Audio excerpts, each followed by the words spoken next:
بسم الله الرحمن الرحيم، والصلاة والسلام على أشرف المرسلين. صلوا عليه وسلموا. كراكم أخواتي وأمهاتي، إن شاء الله تكونوا قاع بخير وبأحسن الأحوال إن شاء الله. كما راكم تشوفوا جبت لكم الكيك اللي راه داير حالة في مواقع التواصل الاجتماعي. صدقوني يجي رائع وناجح من أول تجربة، إن شاء الله قاعد تجربوه وتقولوا لي النتيجة كيفاش جاكم.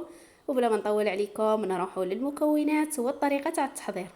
هنايا في المكونات نحتاجو 3 حبات تاع البيض كاملين، نخفقوهم واحد شويه. من بعد نزيدو عليهم هنايا كاس قل ربع تاع السكر. عفوا، كاس قل ربع تاع السكر. غادي نكملها هنايا بالفلون.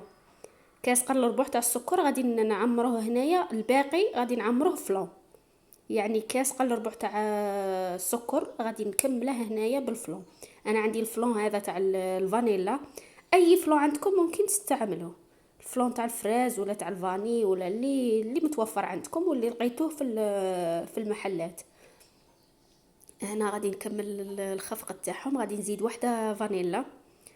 درت الفلون تاع لافاني وغادي ندير واحده تاع لافاني، ونكملوا الخفق هنايا حتى نتحصلوا على واحد الخليط يكون نوعا ما ابيض. هنايا استعملوا الباتير، من الاحسن تستعملوا الباتير هكا باش تجيكم الكيك تاعكم يجيكم مهوي من الداخل وخفيف كما شفتوه معايا في البدايه. هذا الكيك راهم يديروه في الاعراس، راه داير ضجه كبيره في الصيف هذا. هنايا غادي نتحصلوا على هذا القوام هذا كما شفتوا معايا ابيض.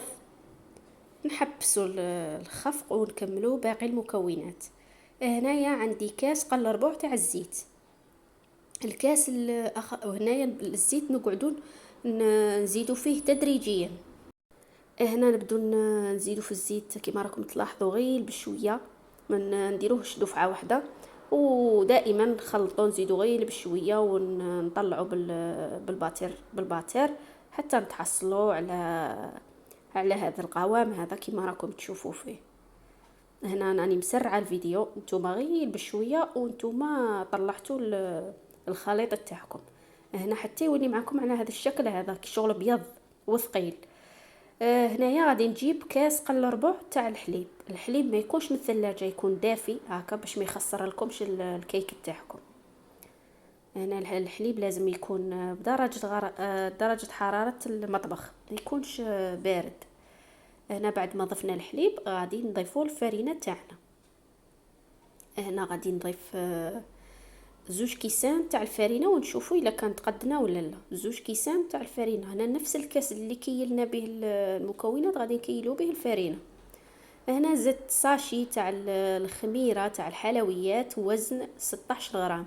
اللي عندها هذاك الوزن تاع 10 غرامات دير 2 تاع الساشيات تاع الخميره. انا هذا الساشي فيه 16 غرام. غادي نغربل هنايا، لازم تغربلوا الفرينه. درنا الكاس الاول مع الساشي تاع الخميره تاع الحلويات. هنايا لازم تغربلوا الفرينه تاعكم، الا كانش فيها حاجه هاك تاع حبيبات ولا تبقى لكم في الصفايه تاعكم ولا في الغربال تاعكم.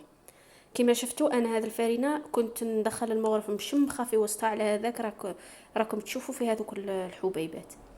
هنا غادي نضيف الكاس الزوج تاع الفرينه. انا رفدت لي 2 كيسان وملعقه كبيره تاع الفرينه. 2 كيسان وملعقه كبيره تاع الفرينه. هنا تقعدوا تخلطوا كما راكم تشوفوا غير بشويه من التحت للفوق، من التحت للفوق حتى تتحصلوا على واحد القوام. راكم تشوفوا معايا القوام اللي غادي نتحصلوا عليه باش يجيكم الكيك ناجح. ما تخفوش العجينه تاعكم. لازم الفرينه درت 2 كيسان وملعقه كبيره. هنا مازال خاصني واحد الملعقه، غادي نضيف واحد الملعقه تاع الفرينه هكا باش نتحصلوا على هذاك القوام يكون شويه ما بين الثقيل وخفيف، ما يكونش خفيف بزاف هكا باش الكيك تاعنا من نطيبوه ما يعاودش يهود معنا في وسط الفرن، ما يعاودش يهود كما يطلع يقعد كما هو. هنا ضفت هذيك الملعقه اللي قلت لكم تاع الفرينه، 2 كيسان وملعقه كبيره تاع الفرينه. هنا الكاس اللي كيلت بهذاك الكاس تاع لاتاي دوك اللي راهم دروك الكبار، ماشي الكيسان هذوك الصغار تاع بكري. كيلو بهذاك الكاس اللي راهم دروك كبار. راك نكتب لكم في صندوق الوصف الوزن تاع الكاس شحال يرفد من مليلتر هكا، باش تتبعوا الخطوات مليح وباش ينجح معاكم. هنا جبنا المول تاعنا، هنا اي مول عندكم ممكن تستعملوه. هذا هذا انا عندي، هذا استعملت هذا اللي عندها هذاك الابيض ولا هذاك تاع الحديد ولا اللي عندكم. غادي ندهنوه مليح، لازم ما يكونش يلصق هكا باش الكيك تاعنا يجينا الشكل تاعه والمنظر تاعه شباب. نفرغوه هنايا ونديروا الكوشه تاعنا تحمى تسخن، وندخلوا الكيك تاعنا يطيب. درجه الحراره تكون معتدله، ما تكونش قويه بزاف باه يطيب لنا من الداخل، وما تكونش ثاني ناقصه بزاف هكا باش يجينا الكيك تاعنا طايب وطالع وما يعاودش يهود معانا. غير تبعوا في خواتاتي الخطوات وغادي ينجح معكم ان شاء الله هذا الكيك.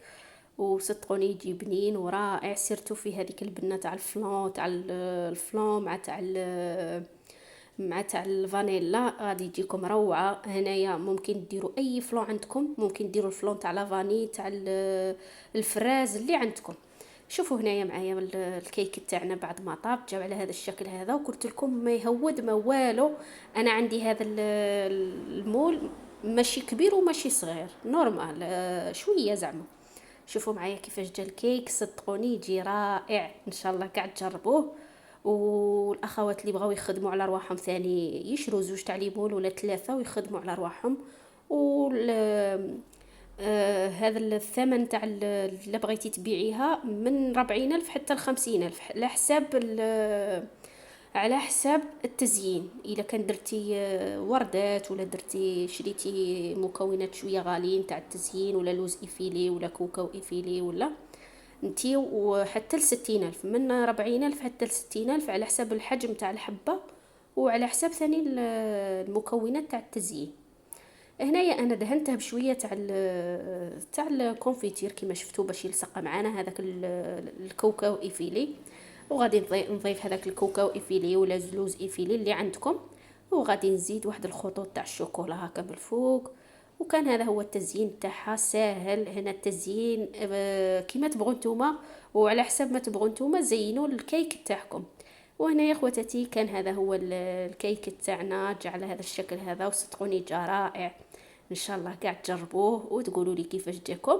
وهنايا اكيد نقطع معكم مورسو باش تشوفوا المصداقيه تاع الوصفه وتجربوها. ان شاء الله قاعد تجربوها وتقولوا لي النتيجه كيفاش جاتكم.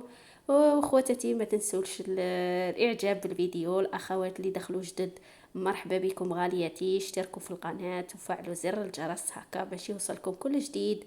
استودعكم الرحمن الذي لا تضيع ودائعه، والسلام عليكم ورحمه الله تعالى وبركاته.